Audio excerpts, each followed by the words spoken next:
Hello YouTube. So today I'm gonna talk about the 5 things that I hate about this beautiful thing. I had to think about it a lot and I came up with a list. So this is my list. It could be different from yours, but according to me, these are the 5 things that I hate about it.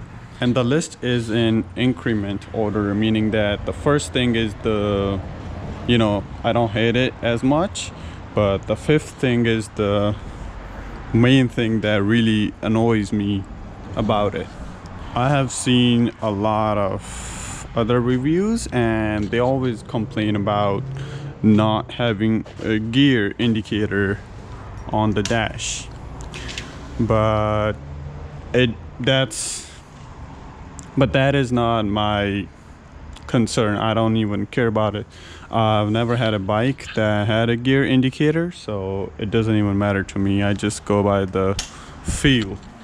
It does not matter to me at all. So the first main thing that I hate about it, which is mostly nothing, is the ride height. So this bike is very tall, and if your height is less than 5'9", 5'10", you will be riding on your, I would say, toes when you come to a stop. So I believe I'm 5'10", and I have the suspension on the lowest setting it can go to, so meaning the softest setting. So it's on the lowest ride height when I sit on it. So when I come to a stop, I have both of my feet on the ground fully extended.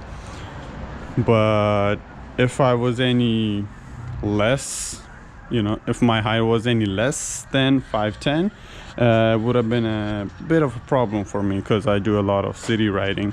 Because as compared to other sports bikes like Ninja or any KTM bikes, I don't know about the naked bikes. This is my first naked bike. The other sports bike, the fully sports bikes, their ride heights are really low, but this one has a ride height. It is a bit higher than all the other ones. I know that for sure. And yeah, if you're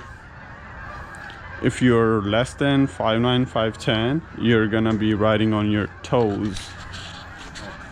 And the second thing that I hate a little bit about it is the fuel indicator on the dash. I don't have any problem with the dash, as I've seen other guys complain about CB650R.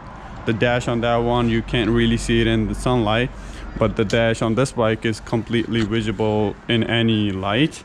But it's just that this fuel indicator right here, these are like big blocks of fuel indication. At one point you're thinking that you have a full tank, but then after 2 minutes you lost 1 bar. So it should have been a bit more, I would say. It would have been better if there were little bars or just something better, because yeah, these blocks, they just disappear one by one, and at one point you're thinking, okay, I got half tank, and then after 2 minutes you're like, okay, I got only 2 more bars now. So they could have made it a little better, but it's still okay. And the third thing is, this bike is considered as sport touring, and so if you're gonna be touring on it, you're supposed to have cruise control on a bike, but this one does not have it, and that just kind of annoys me a little bit, because yeah, if it's considered a touring bike, sport touring bike, they should have included the option for cruise control. And the fourth one, now this is where it gets kind of annoying for me. Yeah, this one is definitely I do not like about this bike. Number 4th is the ABS system on this bike.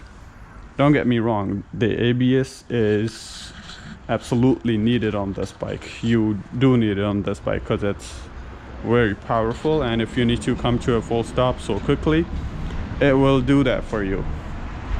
But the thing that I don't like about the ABS on this bike is that I don't have the option to turn it off. So ABS is always on.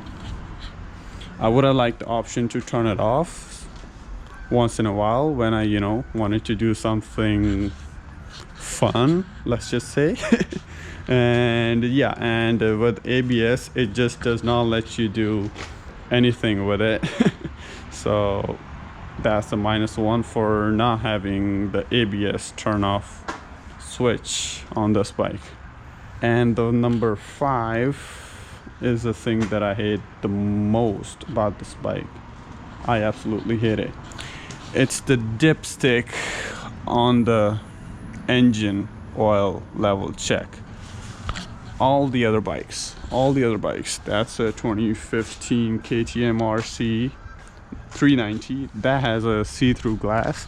This is a Ninja 300 and it has a see-through glass as well, and it's a 2013 model, but this is a 2018 model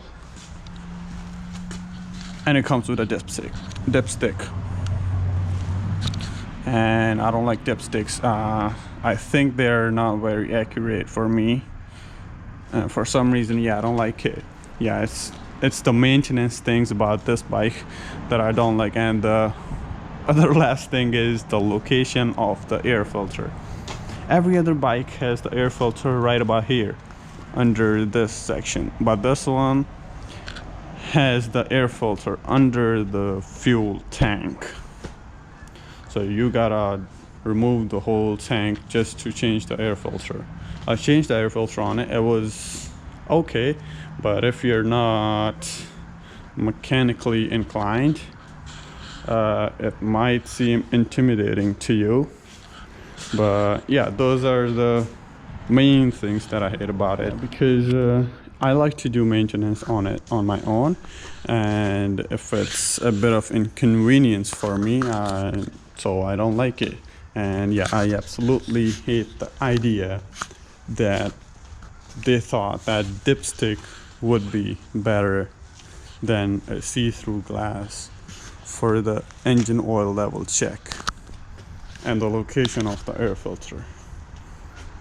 But other than that, I mean, I'm kind of living with it. It's not a deal breaker. It's still a great bike and I love the looks of it. I think it looks better than the 650R. That's why I got this one, and of course because it's cheaper than the R model. But yeah, I just like the look of it, and it's an absolute beast, I would say, and I'm probably gonna keep it forever.